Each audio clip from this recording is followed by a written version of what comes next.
We're going to talk about gloves used with a heat press, some different options, and what I like coming up.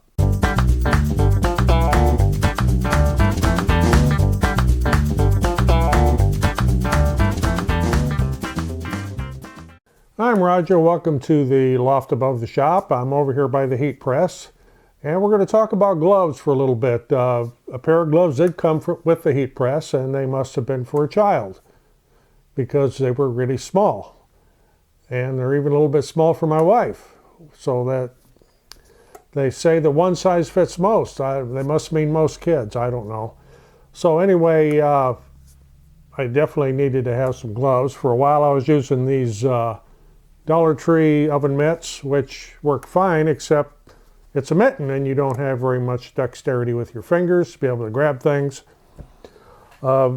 These also work as long as you don't hold on to anything too long. These are cut-resistant polycore gloves.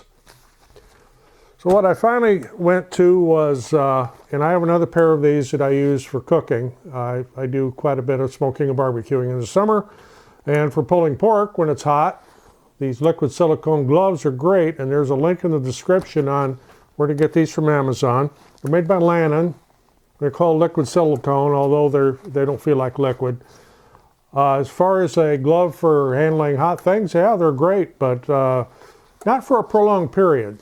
So let's say you've got the glove on and you're picking up a cast iron pan.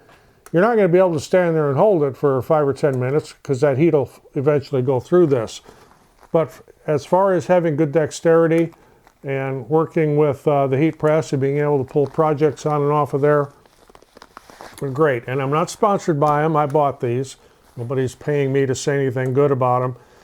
One thing they do, though, is they run big for the size.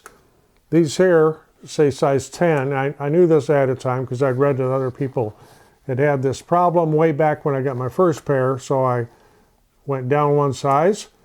Actually, I went down to an 11, and those were still a little big, so here I went down to a 10, and these fit perfect.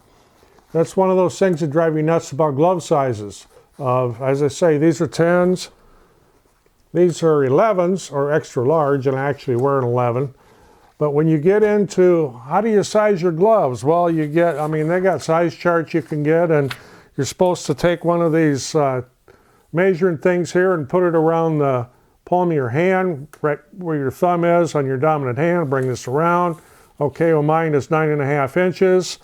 So if you look on this, that's a 2X. But if you look on this one, it's a 1X. So, it depends what chart you're looking at. And yes, the best thing to do is, if you can, is to try them on. Another thing they'll do a lot of times is, instead of measuring around your hand, here's my tape. You're supposed to measure from the tip of your middle finger to the base of your hand. So here, mine says 8. So if I look at the chart here, now we're a large. So, none of these are really that accurate. Another one is that I see, is you go with your hand spread, you go from the tip of your thumb. I don't know if I can't do it with this tape, but my span from here to here is 9 inches. A little over 9 inches. So that would put you into a 2X glove, which doesn't always translate into a number size. It's one of them weird things. So anyway, if you have someplace you could go to actually try on, gloves like this, name on here. So they're made by Lanon, but there's a Wahoo on here. And my parents always told me not to hang out with a bunch of Wahoos. Oh, well, I guess I'm hanging out with a couple of them now. Anyway, that's just a little quick one on these heat-resistant gloves. They work absolutely perfect for the heat press. And I've just finished doing a bunch of projects here for an order. So I thought I'd do a little update on these. And there's been some comments that, they like my gloves. Where'd I get them? So this will be in the description. So that's it. If you got anything out of this, appreciate getting a thumbs up. Always helps the channel. Otherwise, I'm Roger in the loft above the shop. Thanks for watching. We'll see you on the next one.